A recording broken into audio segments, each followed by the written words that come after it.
তারপরে 13 নম্বরটা কি বলেছে, 14 সেমি দৈর্ঘ্যের ব্যাসার্ধ বিশিষ্ট একটি ভূগোলকের অক্ষটির বক্রতলে 0.7 সেমি দৈর্ঘ্যের ব্যাসার্ধ বিশিষ্ট দুটি বৃত্তাকার ছিদ্র করা হয়েছে। ভূগোলকটির গোলাকার অংশের ধাতব পাতের ক্ষেত্রফল বের করি। অর্থাৎ একটা আমাদের ভূগোলক আছে, ঠিক আছে।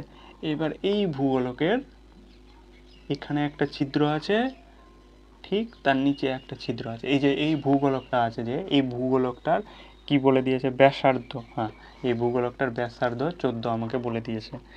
আর যে ছোট দুটো যে ছিদ্র আছে, এখানে দুটো ছিদ্র আছে গোলক, তাহলে এই দুটো ছিদ্রর কি বলে দিয়েছে, ব্যাসার্ধ, মানে এখান থেকে এই দৈর্ঘ্যটা কত বলে দিয়েছে, 0.7 সেন্টিমিটার। আর এখানেও যে গোলকটা আছে এরও দৈর্ঘ্য ব্যাসার্ধ 0.7 সেন্টিমিটার। আমার কাছে কি জানতে চেয়েছে, ভূগোলকের গোলাকার অংশের ধাতব পাতের ক্ষেত্রফল কত। অর্থাৎ এই যে গোলকটা আছে, এই গোলকটাতে কতটা পরিমাণ পাত লেগেছে সেটা জানতে চাই। তার মানে পাতগুলো থাকবে কোথায়, নিশ্চয়ই ভূগোলক ভিতরে ফাঁকা থাকে, তাহলে পাতগুলো থাকে শুধুমাত্র সাইডে। এবার সাইডে বলতে তো এই দুটো জায়গা আবার কি আছে, ফাঁকা আছে, এখানে এখানে। তাহলে কি করব, টোটাল গোলকের যদি সমগ্র তল থেকে আমি এই যে দুটো ছোট গোলক দেখতে পাচ্ছি, দুটো ছোট বৃত্ত দেখতে পাচ্ছি, যে বৃত্তের ব্যাসার্ধ 0.7 সেমি, এর যদি ক্ষেত্রফলটা বাদ দিয়ে দিই তাহলেই ফাঁকা এলাকাটা আমার পেয়ে যাব। মানে এইরকম টাইপের, এখানে ফাঁকা আছে আর এখানে ফাঁকা আছে, এটাই আমার কাছে জানতে চেয়েছে। তাহলে আমি এখান থেকে লিখে নিচ্ছি যে ভূগোলকের ব্যাসার্ধের দৈর্ঘ্য, মানে বড়টা যেটা, ব্যাস 14 সেমি। এটা ভূগোলকের ক্ষেত্রে লিখে দিই, ভূগোলকের ব্যাসার্ধ 14 সেমি। তাহলে ভূগোলকের সমগ্র তল কি হয়ে যাবে, সমগ্র তলের ক্ষেত্রফল কি হয়ে যাবে আমাদের, 4/3 পাই আর কিউব। এবার 4/3 পাই মানে হচ্ছে 22/7, আর আর আর বলতে আমরা আছে 14, তার মানে 3টা 14, ভুল লিখলাম, পুরো এটা আয়তনের ফর্মুলা লিখে দিয়েছি। কি হচ্ছে আমাদের 4 পাই আর স্কোয়ার সমগ্রতল। তাহলে 4 ইন্টু 22/7 ইন্টু 14 স্কোয়ার, তার মানে 4 ইন্টু 22/7 ইন্টু 14। তাহলে একটা 7 একটা 14 কাটলো, তার মানে পড়ে থাকছে 4 ইন্টু 22 ইন্টু 14 ইন্টু 2। এবার 4, 22 আর 14 আমাদের গুণ আসছে, গুণ করে আসবে আমাদের 2460 বর্গ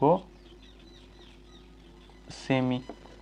তাহলে এই যে টোটাল গোলকটা, ভূগোলকটা, তার আমি কতটা পরিমাণ ধাতু বা পাত আছে সেটা আমি পেয়ে গেলাম। এবার কি করব, এইটা থেকে এই দুটো বাদ দিব, তার মানে এই দুটোর ক্ষেত্রফল আমাকে বের করতে হবে।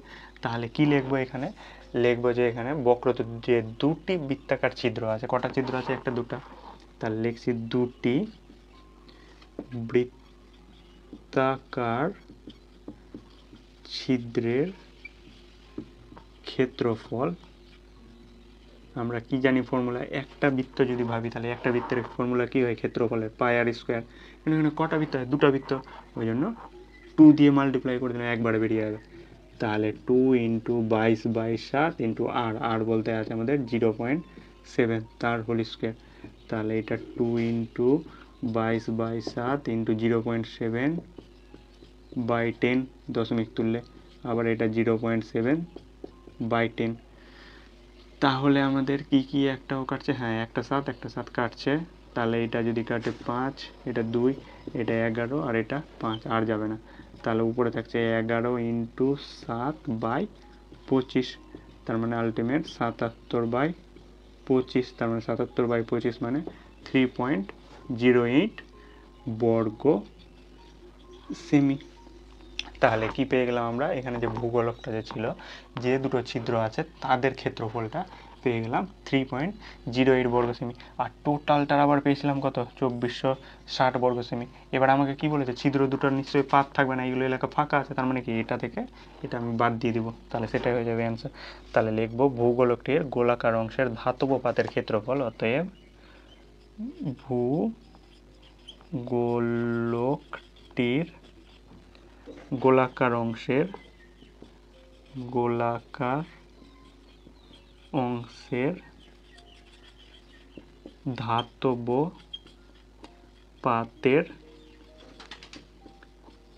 ক্ষেত্রফল কি হয়ে যাবে নাকি 2460 থেকে 3.08 মাইনাস মানে 23 আর ওই দিক থেকে কত আসবে 2460 আছে 60 না এটা 4 হবে, এটা 4 হবে।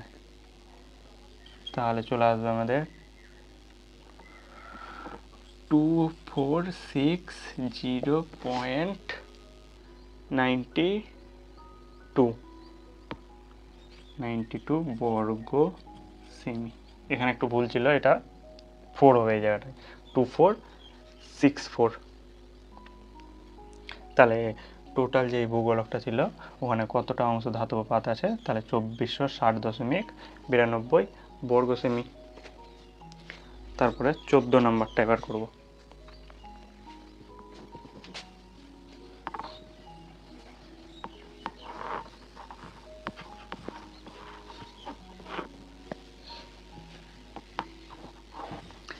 নাম্বারটা সেম আছে তোমাদের 8 নম্বর অঙ্কের মতো।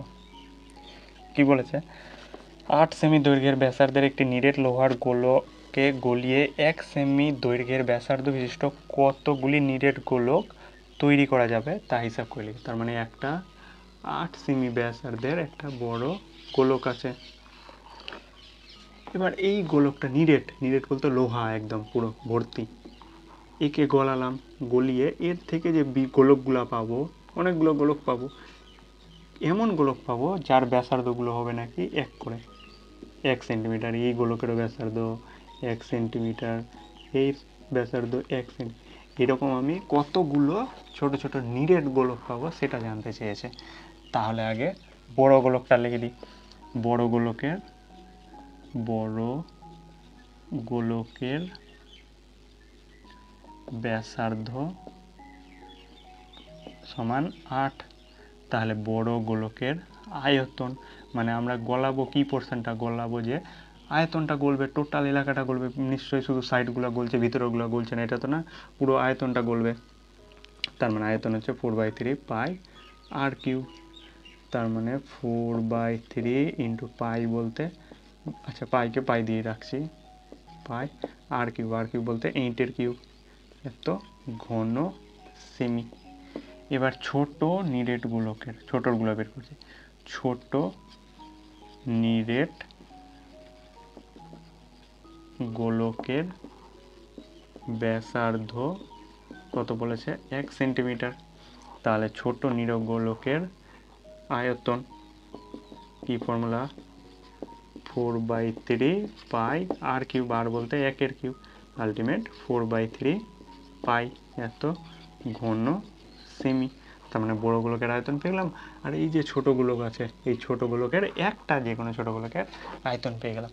তাহলে কতগুলো গোলক হবে কি করে পাবো, অতএব গোলকের সংখ্যা বা নিরেট গোলকের সংখ্যা, নিরেট গোলকের সংখ্যা কি হয়ে যাবে নাকি টোটালটার আয়তন যা ছিল অর্থাৎ 4/3 পাই 8-এর কিউব বাই একটা নিরেট ছোট গোলকের যেটা আয়তন অর্থাৎ 4/3 পাই। তাহলে 4/3 পাই 4/3 পাই কেটে যাচ্ছে, তাহলে 8-এর কিউব অর্থাৎ 512টি হয়ে যাবে অ্যান্সার। তার মানে এই যে ধাতুর যে 8 সেমি ব্যাসার্ধ বিশিষ্ট নিরেট ধাতুর গোলক ছিল, ওকে গলানোর পর 1 সেমি ব্যাসার্ধ বিশিষ্ট কতগুলো গোলক পেলাম নাকি 512টি। তো ঠিক আছে, আজকে এটুকুই। নেক্সট আমরা এমসিকিউগুলো স্টার্ট করব।